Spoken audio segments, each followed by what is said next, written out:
안녕하세요. 정법은 정선호구. 오늘은요, 제 15강 지방자치 편입니다. 자, 오늘의 학습 목표는요, 지방자치의 의의와 기능을 이해할 수 있어야 되고요. 거기에 추가적으로 현재 이루어지고 있는 지방자치의 현실, 그리고 과제까지 탐구하는 게 오늘의 학습 목표입니다. 지방자치. 여러분들은 지방자치가 뭐라고 생각하세요? 가장 좋은 예시는요. 쓰레기 종량제 봉투입니다.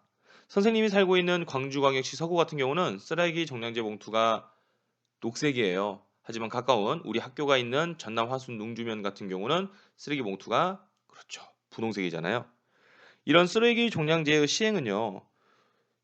구체적으로 지방자치단체에서 그 내용을 정해요. 그러고 난 다음에 그 지역의 환경, 주거 형태, 그다음에 종류, 그다음에 시설 등에 따라서 각자에 적합하게 만들어질 수 있게 해놓은 규제 혹은 규칙입니다. 오늘은요, 이런 것들에 대해서 학습해서 아하, 지방자치라고 하는 게 무엇이고 왜 이게 필요하고 어떤 문제점이 있는지 확인해 보도록 하겠습니다. 자, 학습으로 들어가기 전에 먼저 한번 생각해 보고 가겠습니다. 우리는 수학여행을 해외로 나가잖아요. 글로벌 진로 탐사 탐구 체험이라고 하는데 자, 올해 같은 경우는요. 이 탐사 장소를 결정하는 내용에 대해서 두 가지의 안건이 올라왔습니다. 한번 그 내용 확인해 볼게요.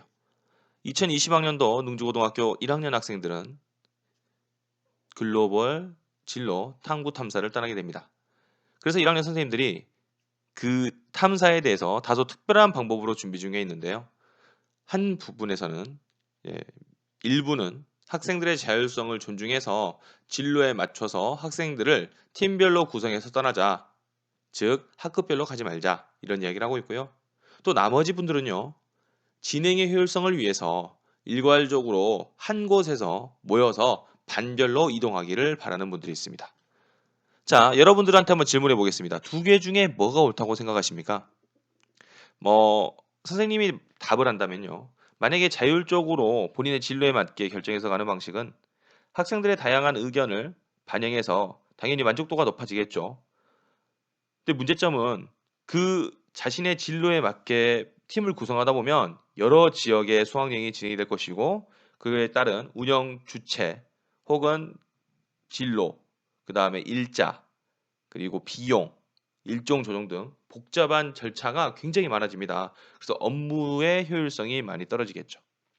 반대로요. 일괄적으로 정해서 이동을 하게 된다면 한 번만 하면 되잖아요. 그래서 절차가 간소화될 것이고요.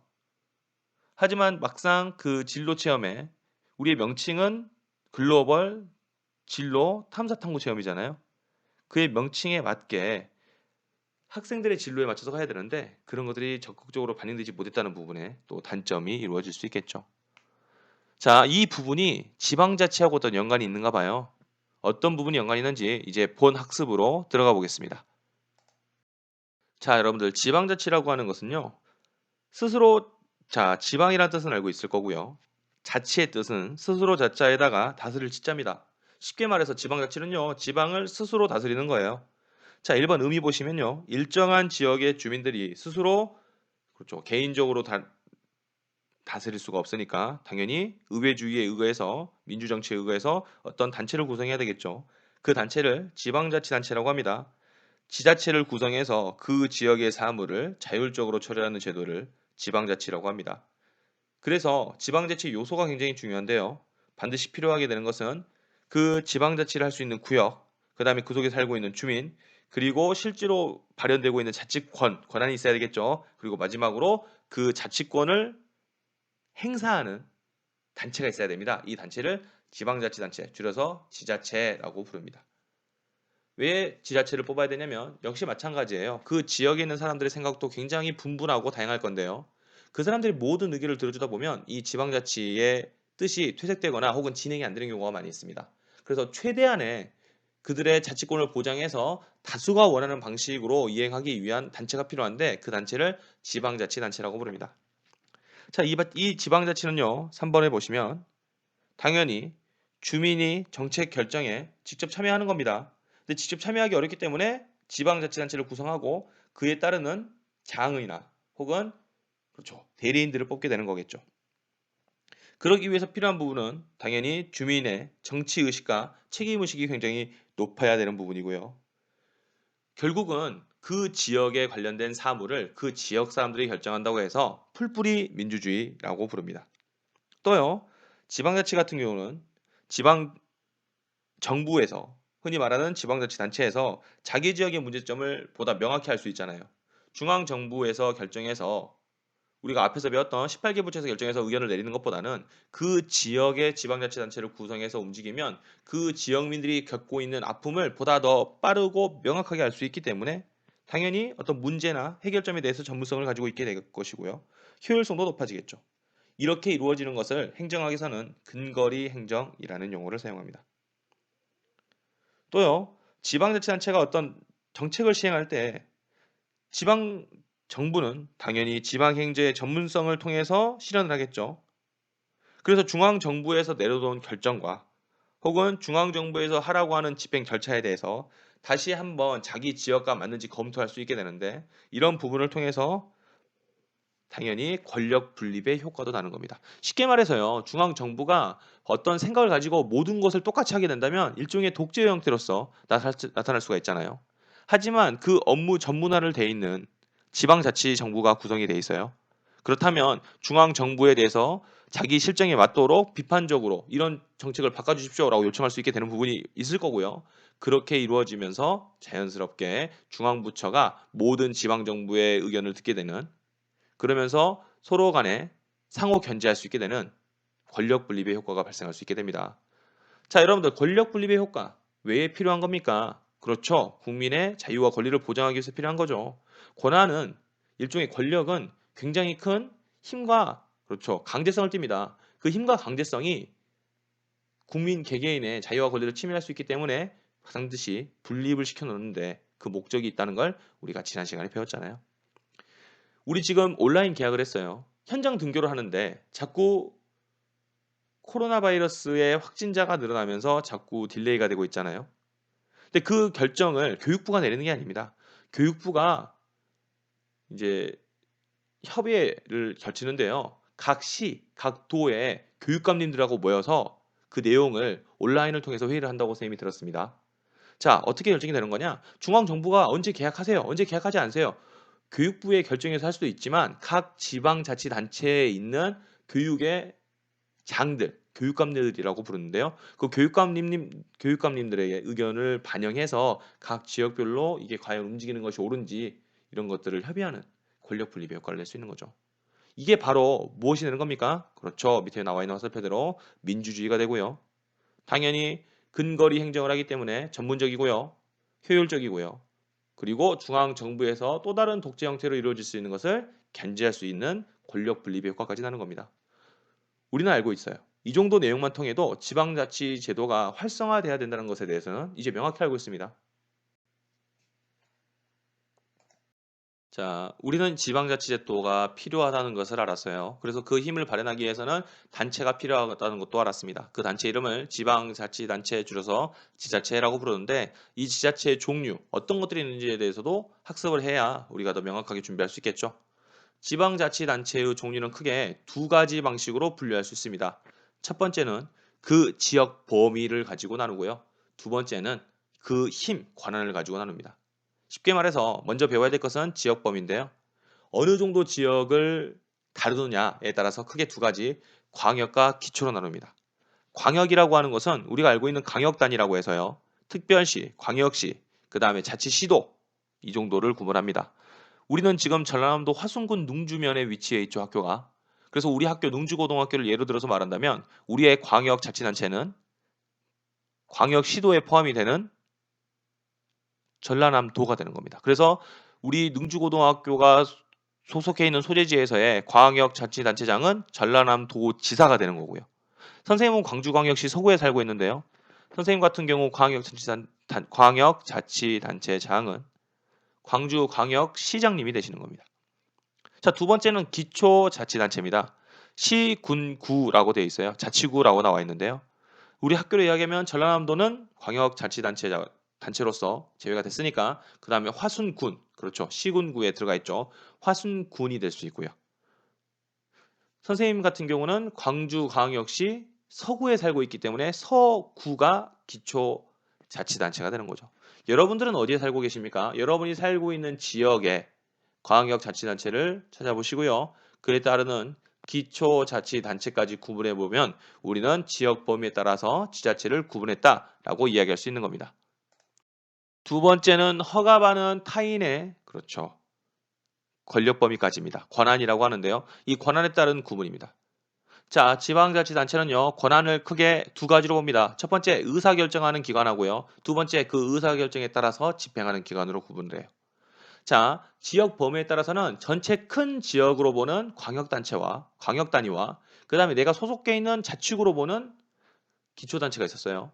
이와는 별건으로 힘을 가지고 분류하면요. 첫 번째는요. 의사를 결정하는 의결기관. 그 다음에 그 의사결정에 따라서 집행을 하는 집행기관이 필요한 거죠. 정부로 이야기하면 의결기관이 의회가 되죠. 국회가 되겠고요. 집행기관은 행정부가 되는 겁니다. 마찬가지입니다. 자, 봐볼게요. 지자체에서 의결기관은 의회라고 되어 있는 시도의회, 시군구의회. 왜 나눠져 있는 겁니까? 앞에 나와 있는 시도의회는 광역에 따른 의결기관이고요. 뒤에 나와 있는 시군구의회는 기초단체에 따른 의결기관이기 때문에 지금 선생님이 광역단위와 기초단위를 구분해 놓은 겁니다. 자, 집행기관 가보겠습니다. 의회에서 의사결정을 하면요. 그에 따라서 집행을 합니다. 일반적인 업무, 일반적인 행정 업무는요. 시장과 도지사님이 하시는 겁니다. 이분을 집행기관의 장들이라고 해서 지자체 장이라고 부릅니다. 선생님이 살고 있는 광주광역시는 광주광역시장님께서, 우리 학교가 소속해 있는 전라남도 같은 경우는 전라남도 도지사님께서 일반 업무 집행기관의 장이 되는 거고요. 광역단체에 기초해서 지금 이야기를 하고 있는 거고요. 그 다음에 또 오른쪽에 보시면 시, 군, 구 장님들이 있습니다. 선생님 같은 경우는 광주광역시 서구에 살고 있잖아요. 그러니까 서구청장님께서 기초단체 장이 되는 거고요. 우리 학교가 소속해 있는 능주고등학교 같은 경우는 전라남도 화순군이기 때문에 화순군수님께서 그렇죠. 기초자치단체 장이 되는 거죠. 이게 일반 업무의 장이고요. 이와는 별건으로 특별한 부분이 있습니다. 교육 학예 업무라고 하는데요. 여러분들 교육은 100년지대기라고 해서 100년 동안 해야 되는 굉장히 중요한 국가 정책에서 가장 중차대한 임무를 띠고 있는 겁니다. 그래서 그 교육은 특별적 지위를 가지고 일반 업무와 별건으로 구분해서 하는데요. 이와 같이 구분돼서 하고 있는 지자체장을 교육감이라고 부릅니다. 이 교육감은요, 특별적 지위를 가지고 있어서 광역과 기초단체로 나누질 않아요. 그냥 하나로 봅니다. 그러니까 쉽게 생각해 볼게요. 의결기관은 의사결정하는 기관, 집행기관은 그 의사결정에 따라서 그것을 집행하는 기관인데 이 집행기관에는 두 가지, 일반적인 행정 업무와 교육 업무로 분류가 되고 일반적인 행정 업무는 광역과 기초단체를 나누지만 교육 같은 경우는 나누지 않고 하나로 본다. 그분을 교육감이라고 부른다. 이렇게 구분하시면 되겠습니다. 그래서 이 둘을 앞에서 배웠던 지역 범위와 두 번째 배웠던 권한까지 포함해서 구분을 시키면 의결기관도 광역과 기초, 집행기관도 광역과 기초인데 교육 관련된 부분만 특별적으로 제외돼서 교육감이라고 하는 하나의 지위로서 종류를 분류할 수 있다. 이렇게 이야기하면 되겠습니다. 자, 그렇다면 중앙정부와 앞에서 배운 지방자치단체하고의 관계를 확인해 보겠습니다. 당연히 중앙정부와 지자체는 별개 여건입니다. 구분이 됩니다. 이유는 우리 국민들이 투표, 선거를 통해서 사람을 선출했는데 각각 기관에 따라서 따로 선거를 치렀기 때문에 둘은 분명히 별개의 권한을 가지게 되는 겁니다. 중앙정부는 당연히 중앙에 관련된 업무를 처리하는데 이 업무 이름을 중앙사무라고 하고요. 지방자치단체도 당연히 독립된 법인격을 가져요. 쉽게 말해서 어떤 권리와 의무가 따로 구분이 되는데요. 그 따로 가진 권리와 의무로서 자치사무라고 하는 거랍니다. 자치사무라고 하는 것은 그 지역에 필요한 일을 스스로 찾아서 한다. 스스로 다스린다는 의미의 자치사무고요. 근데 이것만 하는 게 아니에요. 중앙정부에서 중앙사무를 하는데 중앙 업무가 전부 다 그 각 지역별로 내려와서 할 수가 없기 때문에 그 관련된 중앙사무의 업무를 지방자치단체로 위임합니다. 이런 거 쉽게 말해서 교육부가 이렇게 해서 현장 등교를 하려고 하니까요. 여러분들 각 지역에 나와 있는 지자체 교육감님께서 도와주십시오. 이런 업무를 치러주십시오. 라고 이렇게 각각의 업무를 전달하는데요. 그런 업무를 위임사무라고 하는 거죠. 그러니까 쉽게 말해서 지방자치단체장은요. 위임사무로 해서 중앙정부에서 내려온 일도 하고요. 그와는 별건으로 각 지방에서 이루어질 수 있는 문제점이나 어떤 현안을 해결하기 위해서 하는 사무가 있는데 그 사무를 자치사무라고 하는 거예요. 그러니까 두 가지를 하는 거죠. 본인들이 알아서 하는 사무, 자치사무와 중앙정부에서 내려서 하는 사무, 위임사무 이렇게 두 가지 사무를 하는 겁니다. 자, 예를 들어 보겠습니다. 자치사무의 가장 좋은 예는요. 주민들의 복리 증진을 위한 것들이 있죠. 예를 들면 어떤 뭐 도로를 개선한다든지 혹은 어떤 시장 개발을 한다든지 혹은 뭐 노인정 혹은 이렇게 복지시설을 짓는다는 등 이런 것들은 그 주민들의 편의를 위해서 하는 거잖아요. 자치사무가 될 거고요.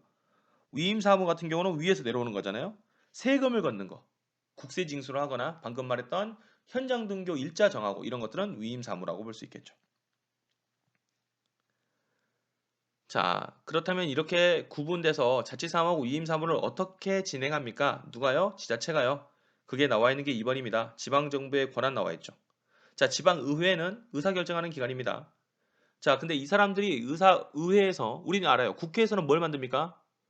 법률을 만들죠. 근데 국회에서 중앙정부에서 법률을 만드는데 의회에서도 법률을 만든다 그래 버리면 둘의 업무가 겹쳐버리게 되잖아요. 근데 분명히 우리는 아까 말했다시피 개별된 구별된 선거를 통해서 따로 업무가 별건이라고 구분이 돼 있었어요. 그러니까 이 사람들은 법률을 만들 수 없겠죠. 그래서 지방자치의회는요. 그 법률과 명령에 안에서 조례라는 걸 만듭니다. 빨간색으로 동그라미 쳐놓으십시오. 그래서 조례라고 하는 것은 법의 유사한 효력을 가지고 있는 법의 하위 개념입니다. 쉽게 말하면 국회가 법률을 만든다면 의회는 조례를 만들고요. 이 만들어진 조례라고 하는 것은 법률보다는 하위 법의 개념을 가지고 있으나 실제로는 그 지방자치가 이루어지기 위해서 반드시 지켜야 될 의무성을 띠고 있다라고 보면 되겠죠. 여러분 학생 인권조례 들어봤어요? 그렇죠. 그런 학생 인권조례는요. 그 지방의회에서 만들어 놓은 법률의 하위법적 개념으로 이루어지는 조례인 겁니다. 자, 그러면 지방자치단체장, 우리로 말하면 전라남도 도지사, 선생님으로 말하면 광주광역시장님, 기초로 말하면 화순군수, 선생님이 살고 있는 지역에서는 서구청장, 이분들은 뭐 하시는 거냐면 중앙정부와 지방의회가 만들어 놓은 국회와 지방의회가 만들어 놓은 법령과 조례의 범위 내에서 지역의 사무를 처리하기 위한 규칙을 만들고요. 그 다음에 자치사무, 위임사무의 관리를 하는 겁니다. 정리해보면요. 대통령은 우리나라는 법률안의 주권이 있잖아요. 그래서 법을 만들 수 있었잖아요. 이걸 명령이라고 불렀습니다. 똑같이 행정부의 기능을 가지고 있는 지방자치단체장도 법령을 만들어야 되는데 명령을 내야 되는데 그를 가지고 있을 권한의 하위법적 개념이 규칙인 겁니다. 그래서 지방정부, 지자체가 하는 것은요. 조례와 규칙을 제정하고요. 중앙정부가 하는 것은 법률과 명령을 제정하는 거죠. 이렇게 구분하면 되겠고요. 그와는 별건으로 당연히 자치사무, 자기들의 국민들, 지역의 주민들을 위한 사무인 자치사무와 중앙정부가 내려오게 되는 위임사무를 해야 되는 것은 당연하게 생각하셔야 될 것 같습니다. 자, 선생님이 굉장히 시끄럽게 이야기했거든요. 정리해보고 갈게요. 지방정부의 권한은 크게 두 개 있었습니다. 의회, 의사결정, 그 다음에 집행, 자치단체장. 의회는 조례라고 하는 것을 만들고 지방자치단체장은 자치사무와 위임사무를 하는데 우리나라는 대통령제의 성격을 가지고 있는 법률안제 주권이 있어서 참 잘못 말했죠. 실수할 뻔했네요. 의원 내각제적 성격을 가지고 있는 법률안 제주권이 있어서 그 법률안 제주권을 지방자치단체장도 가지고 있는데 그 지방자치단체장이 가지고 있는 그 지위를 규칙이라고 한다. 이렇게 구분하시면 되겠습니다. 자, 세 번째로 가겠습니다. 근데 중앙정부와 지방정부는 당연히 상호 견제하고 균형을 유지해야 된대요. 앞에서 몇 번 정리하고 왔습니다만 그 이유인즉슨 서로 간의 힘싸움이 돼버리거나 혹은 한쪽이 일방적으로 힘이 커져버리면 당연히 그렇죠. 그 각 지역에 있는 주민들의 자유와 권리가 보장되지 않을 수 있기 때문에 반드시 상호 견제하고 균형해서 중앙 정부하고 지방자치단체의 이 권한이 거의 대등한 정도의 지위까지 올라와야지 지방자치제도가 활성화돼 있다라고 이야기할 수 있는 부분입니다. 쉬운 부분이 있어요. 우리나라는 그렇지 않다는 거죠. 자, 우리나라 지방자치의 역사 한번 보고 갑시다. 헌법에 의해서 지방자치를 보장하자고는 이야기를 했습니다. 하지만 충실하게 시행되지가 않았어요. 왜요? 우리나라 헌정사를 보면요. 쿠데타를 일으켜서 정권을 잡으신 분도 있고요. 그죠? 그 다음에 국민의 직접 선출에 의해서 대통령이 되신 분들이 있으나 그분들은 대다수가 서울에 거주하는 거주분이셨고 중앙 정부의 자신들의 정권에 대한 정당성을 부여받기 위해서 빠른 발전을 요구했습니다. 그러다 보니까 각 지역별로 그 지역의 현안에 맞는 업무나 정책을 시행했던 게 아니라 업무 성과가 가시적으로 보일 수 있는 중앙 정부의 그렇죠. 중앙 집권적 발전을 하다 보니 각 지역 간의 격차가 커지게 되는 거죠. 1988년 드디어 그렇죠. 우리가 1987년 6월 민주항쟁을 통해서 민주주의라고 하는 것이 우리 땅에 정착이 되면서부터 제 9차 개헌이 시작되면서부터 자연스럽게 지방자치법을 정비했고요. 91년부터 지방자치의회 선거를 시행했고 95년부터 지방의회 선거와 지방자치단체장도 직접 선출하면서 지방자치가 이제서야 시작합니다. 1995년 이전에는요. 중앙정부에서 그분들을 제청해서 임명하는 그런 절차에서 중앙정부로부터 높으신 분들이 각 지역별 지자체장으로 내려오게 됐던 거죠. 그러니까 그분들은 그 지역의 현안을 잘 몰랐고요. 윗분들 중앙정부로부터 잘 보여야 되기 때문에 중앙정부의 하수 있는 역할을 하는 경우가 대다수였는데 95년이 오면서부터 그 지역 도민을 대표하는 사람들로서 이제 자리가 잡히게 되었고 그러면서 지방자치가 시행되게 되는 거예요. 즉 기껏해야 약 20년, 25년 정도밖에 안 된 얼마 되지 않은 제도인 겁니다. 그래서 봐볼게요. 95년 이전에는요. 행정적 분권이었어요. 왜? 행정부에서 중앙정부에서 그 사람들을 전부 임명하고 내렸으니까. 그래서 분권 정도로 봤는데 95년 이후가 되면서부터 주민들이 직접 뽑습니다. 그러니까 주민들이 관련된 내용들을 들어줘야 돼요. 왜? 표심이 거기에 있으니까요. 그러기 위해서는 주민들의 의사를 들어야 되는데 주민들의 의사가 잘 안 들리잖아요. 그러니까 잘 들어주기 위해서 그렇게 뽑힌 지자체장이나 지방의회가 주민들의 이야기를 더 잘 듣기 위해서는 뭐가 필요한 겁니까? 주민 참여가 필요한 거죠. 우리나라 지방자치에서 가장 필요한 부분은 여기 나와 있는 겁니다. 주민 참여예요. 왜? 투표권이 우리한테 있잖아요. 지역 주민한테. 근데 그 지역 주민들이 무엇을 원하는지를 외쳐야 됩니다. 요구해야죠. 능동적인 시민이 되고 능동적인 주민이 돼서 필요한 부분들을 고지해 줘야죠. 그래야 그 사람들도 알고 그와 관련된 자치 사무를 할 거고요. 중앙정부로부터 내려오는 위임 사부 또한 상호 견제하고 비판할 수 있겠죠. 왜? 우리 지역 자치민들이 이렇게 요구하고 있습니다라고 이야기를 하면서. 하지만 우리 주민들이 그걸 나서지 않아요. 정치에 관심이 없어요? 그럼 자연스럽게 그렇죠. 감춰져 버리고요. 사라지게 되고 다시 과거로의 이행이 돼서 행정부의 분권 정도로 중앙정부의 입맛에 맞는 정책을 시행할 수밖에 집행할 수밖에 없어지는 거예요. 반드시 필요한 겁니다. 우리나라 지방자치에 가장 필요한 거는 뭐라고요? 주민 참여라고요. 이유가 뭐예요? 자치사무와 위임사무가 결국 주민의 의사에 맞게 진행되기 위해서요. 선생님, 우리 부모님도 저도 관심이 되게 많아요. 근데 어떻게 해야 되는지 모르겠어요. 자, 주민 참여의 방법입니다. 가장 쉬운 방법은 선거죠. 선거를 통해서 사람을 뽑는데 국민들의 대표성, 주민의 대표성을 가장 명확히 해준 사람 뽑아야 돼요. 유명인사, 핵인사 뽑으시면 안 되고요. 남들이 가니까 따라서 가시면 안 됩니다. 여러분이 보셨을 때 가장 여러분이 생각하고 있는 지방에 관련된 문제점이나 현안들을 잘 알고 있거나 혹은 잘 들어줄 수 있는 사람을 뽑아야죠. 그렇게 참여하는 방법, 선거입니다. 두 번째는 여론입니다. 그죠? 주민들이 나서고 싶지 않아요. 가장 쉬운 방법이죠. 단결하시면 됩니다. 그래서 그런 내용들에 대해서 단체 교섭하기 위해서 의사를 결정하면 되는데 대다수가 그렇게 느끼고 있는 것을 여론이라고 하잖아요. 여론을 형성해서 그쪽 지방자치단체, 의회나 집행부에 그 의사를 전달해 줘야 되겠죠. 여론을 형성하는 겁니다. 여론을 형성하는 방법은 많이 있겠죠. 공청회도 있을 수 있고요. 혹은 뭐 언론사도 있겠고요. 투고도 있고요. 뭐 여러 가지 방법이 있겠습니다. 세 번째는 주민투표입니다. 중요한 중대사를 결정할 때는 국민투표, 레퍼렌덤과 플레비사이트 중에서 뭐였는지 잘 기억을 해보세요, 여러분들. 우리가 주요 중대사를 결정할 때는 반드시 국민투표하게 돼 있었잖아요. 그런 성질처럼 우리 이 지방자치도요, 그 지역의 지자체에 중요한 내용을 결정할 때는 주민투표하게 되어 있습니다. 그런 주민투표를 반드시 여러분들이 참여를 하셔야 돼요. 그러면서 아하, 주민들이 이런 생각을 가지고 있고 이렇게 요구를 하는구나. 이것을 지방자치단체가 알게 해야 되는 거죠. 선거, 여론 형성에 따른 다음 세 번째, 주민투표에 있었습니다. 그리고 네 번째, 뭐 조례나 규칙을 만드는데 어떤 의사를 전달해라. 그리고 다섯 번째, 주민소환제라고 하는 것도 있네요. 주민소환제라고 하는 것은 뭐냐면 우리가 앞에서 배웠던 사회계약서에서요.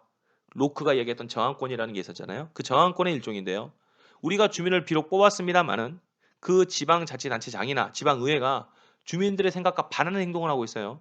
그리고 업무상 중대한 하자가 있는 것 같습니다. 그러면 주민소환제도라고 하는 것을 적극 활용해서 그 사람을 소환시켜서 문제가 되는 부분을 명확히 짚고 가셔야 되는 겁니다. 굉장히 적극적인 부분이죠. 능동적으로 참여하고 있는 부분이고요. 선거, 여론 형성, 주민투표, 그 다음에 주민소환제에 있었습니다. 그 다음에 여섯 번째입니다. 예상 편성에도 참여하셔야 되고요. 일곱 번째, 감사 청구, 주민소송, 주민청원 등 다양한 방법을 통해서 저항권을 실행하십시오. 라고 하는 내용까지 쭉 나와 있습니다. 여러분들 기본적인 방법인데요. 하기 되게 힘들어요. 여러분들 선배부터는 지금 선거에 참여했잖아요. 과연 몇 명이나 참여했을까요? 선거권자 중에서요.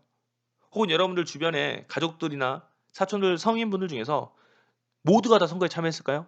그런 기본적인 방법조차 참여하지 않은 분들이 정말 많아요. 그러니까 자꾸 지방자치가 와전되거나 대한민국 정치사가 발전되지 못하고 있다는 오명을 받고 있지는 않나 라는 생각을 해봅니다.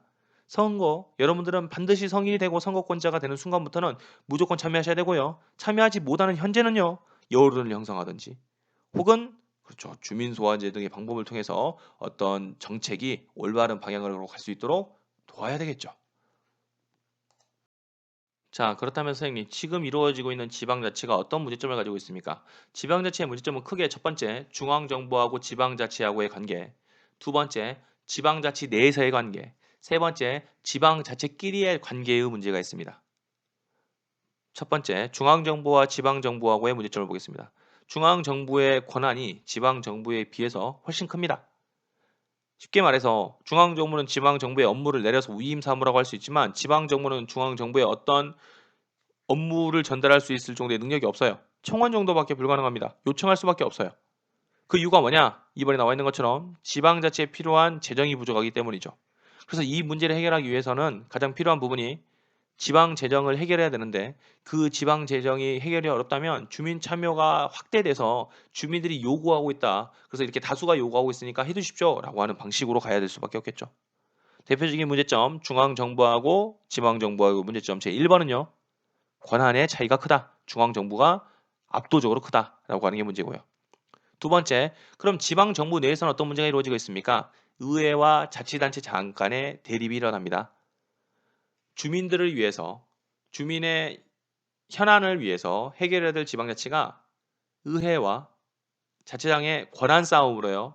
업무가 진행되지 않은 경우가 정말 많아요. 조례를 제정하지 않거나 혹은 규칙을 제정하지 않거나 이와 같은 사무를 집행하지 않는 경우들이 정말 많습니다. 무엇 때문에요? 그렇죠. 권력의 다툼 때문에. 주민을 위해서 만들어진 단체가 자신들의 권력 때문에 이루어지지 않는다. 정말 슬픈 이야기죠. 이게 두 번째, 지방자치 내에서의 문제입니다. 세 번째, 지방자치끼리의 문제인데요. 많이 들어봤을 겁니다. 지역 이기주의가 너무 심하죠. 우리는 뭐 아시다시피 전라도와 경상도의 문제는 많이 완화되고 있다고 생각을 합니다만은 선거에서 보면 아직도 멀었다라는 생각이 많이 들고 있습니다. 우리들이 해결을 통해서 각 지역 자치단체, 지방자치단체끼리 협업을 통해서 진행해야 될 문제인데 아직도 아쉬운 부분이 있고요. 이런 문제가 해결되기 위해서 아무래도 이 정치와 법이라는 교과가 빨리 기초교과가 돼서 모든 학생들이 배워야 되지 않을까 이런 날을 소망해 봅니다. 님비 현상이라고 여러분들 혹시 기억나세요? 초등학교 때 배웠을 건데 not in my backyard라고요. 공공의 이익은 필요하지만 내 지역에 들어오면 안 된다. 기억나시죠? 내 뒷마당에는 안 된다. 라고 하는 걸로 위험시설이나 약자시설, 혐오시설 등은 자기 지역에 오지 않고 타인 지역에 줘서 자기 지역은 좋은 것만 들어오게 만드는 그런 형태. 이런 형태 때문에 지방자치단체도 그 지방단체끼리 서로 간에 문제가 이루어지고 있는 거죠. 당연히 해결해 봐야 되겠죠. 어떻게 해결합니까? 중앙과 지방과의 관계에서 해결은 당연히 지방의 권한을 키워줘야 될 것입니다. 어떻게 키워줍니까? 재정 자립도를 키워야 됩니다. 그래서 이 정책으로 내려왔던 게 각 시도에 있는 중앙 부처를 내린 겁니다. 그 중앙 부처가 내려오게 되면 그에 관련된 사람들이 내려올 거고 그에 따르는 부대 시설 그리고 그에 따른 상업 환경들이 발전되면 그들이 내는 세금에 의해서 재정 자립도가 높아질 수 있기 때문에 분산, 분권, 지역별 발전을 위해서 공기업 등을 각 지역별로 분산시켰던 거고요. 지방 내에서 혹은 지방들끼리 다툼을 해결하기 위해서는 협력을 강화시켜야 됩니다. 지역 이기주의나 혹은 의회와 단체장의 대립을 막는데 그 목적이 있겠죠. 이와 같이 재정 자립도를 높이는 데 최선을 다해야 되고요. 두 번째 협력하는 데 최선을 다해야 됩니다. 누가요? 그렇죠. 지방자치단체의 구성원들을 반드시 명심해야 될 부분입니다. 절대 거기서 끝이 아니라고 생각을 하셔야 되는데 선생님은 일반적인 주민, 시민으로서 보면 국회의원이나 시도의원, 우리나라의 이런 권력자들 다소 그런 모습을 보이는 분들이 몇몇 있어서 너무 안타깝고요. 근데 지금 현재 이제 정부로 들어오면서부터 아마 세상이 많이 바뀌고 있어서 충분히 지방 분권이 더 강화될 수 있지 않을까라는 한번 소망을 가져봅니다. 두 번째, 그럼 우리들은 어떻게 해야 됩니까? 주민 참여 방식을 높여야 되겠죠. 그러면서 지방자치가 운영되고 있는 것이 굉장히 자치사무에 최적화되어 있고 위임사무에 견제하고 비판하는데도 충족이 되어 있다. 즉 합리적으로 운행되고 있다는 모습을 주기 위해서 우리 주민들, 국민들은 주민 참여의 방식을 다변화하면서 적극적으로 동참해야 되면 이 어느 정도의 문제점들이 해결되지 않을까라는 소망을 갖게 되는 겁니다. 자, 정선호구가 알려주는 정법용어사전 부득이하게 이번 강의는 여기 안에 포함시켰습니다. 이유가 뭐냐면 앞에 나와 있는 지방자치를 보다 명확히 알기 위해서죠. 먼저 재정자립도입니다. 재정자립도라고 하는 것은 그 지역구에 그 지방에 필요한 예산이나 어떤 비용을 그 지역 내에서 충분히 커버리지가 가능하느냐라는 부분인데 서울 같은 경우는 86% 정도가 커버가 되죠. 그러니까 충분한 재정 자립도를 가지고 있는 반면에 우리가 살고 있는 이 전남 같은 경우는 30%, 그리고 광주 같은 경우는 52%의 재정 자립도를 가지고 있습니다. 세금이 주 수입원, 국세징수가 주 수입원일 건데 이게 아무래도 높아지기 위해서는 각 관련된 부처나 기관들이 많이 그 지역에서 활성화돼야 되는 부분이 있어서 말씀드렸다시피 각 지역별로 공기관, 그다음에 관련 부처들을 이전했다는 거 말씀을 드렸고요. 재정 자립도가 높아질수록 아무래도 지방 분권적 힘이 커지게 될 것이고 스스로 이루어질 수 있기 때문에 이런 부분도 굉장히 중요한 부분이라고 생각을 합니다. 자, 전라남도 중에서도요. 쭉 보시면 여수가 굉장히 높죠. 여수가 상당히 퍼센트로 봤을 때는 약 45%를 차지하고 있는 겁니다. 왜 그럴 것 같습니까? 여수란 지역이 그렇죠. 관광 수익도 엄청나게 많고요. 또 그 관련된 기타 항만 지역이나 그다음에 원유 같은 회사들이 많이 있기 때문에 해안가를 기점으로 해서 굉장히 많은 기업이 들어와 있으니까 이루어지는 부분이고 우리가 거주하고 있는 화순 같은 경우는 일곱 번째 지금 자리 잡고 있는데 약 25%, 실제로 이 전남 전체 비율에도 턱없이 못 미치는 이런 부분이 있어요. 빨리 우리 화순에서도 자정자들을 높여서 우리 지방 분권의 힘을 키우는데 그 목적이 있어야 되겠죠. 자, 앞에서 보시면 여러분들 서울이 있었었는데요. 기억나세요?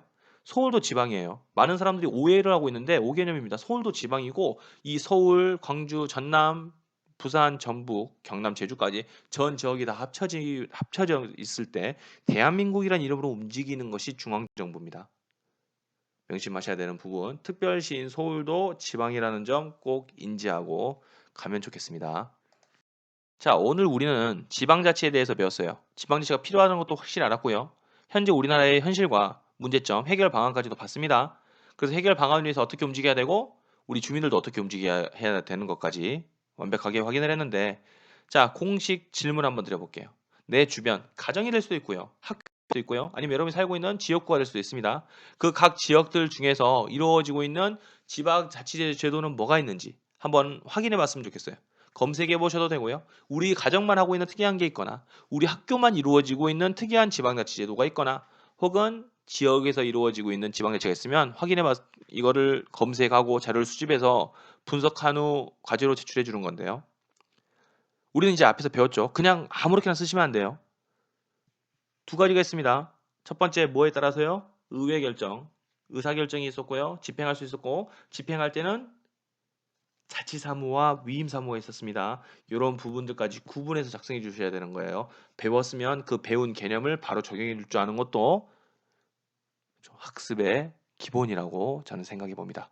한번 심도 있게 고민해 보고 여러분들 중에서 막 이렇게 온라인 수업 때 보시면 강의 올라간 지 10분도 안 되는데 막 과제를 제출하시는 분들이 있어요. 과연 그런 분들이 노코멘트 하겠습니다. 이번부터는 보다 신중하게 고민을 해서 정답다운 정답 전부 여러분들 정치화보 포트폴리오로 다 기재가 되고 있으니까 믿을 수 있고 여러분들 알다시피 온라인으로 다 기재하고 있는 부분들이잖아요. 좀 더 신중하게 고민해서 작성할 수 있기를 소망해 봅니다. 지금까지 우리는요, 정법, 정선호구였고요. 다음 시간에는 단원이 바뀝니다. 정치 과정과 정치 참여에 대해서 학습하도록 하겠습니다. 지금까지 여기는 진로 연계의 희망 과목을 골라드는 재미가 있는 학생 중심 그리고 학교 혁신 전남하순 능주고등학교였고요. 저는 정선호구였습니다. 감사합니다.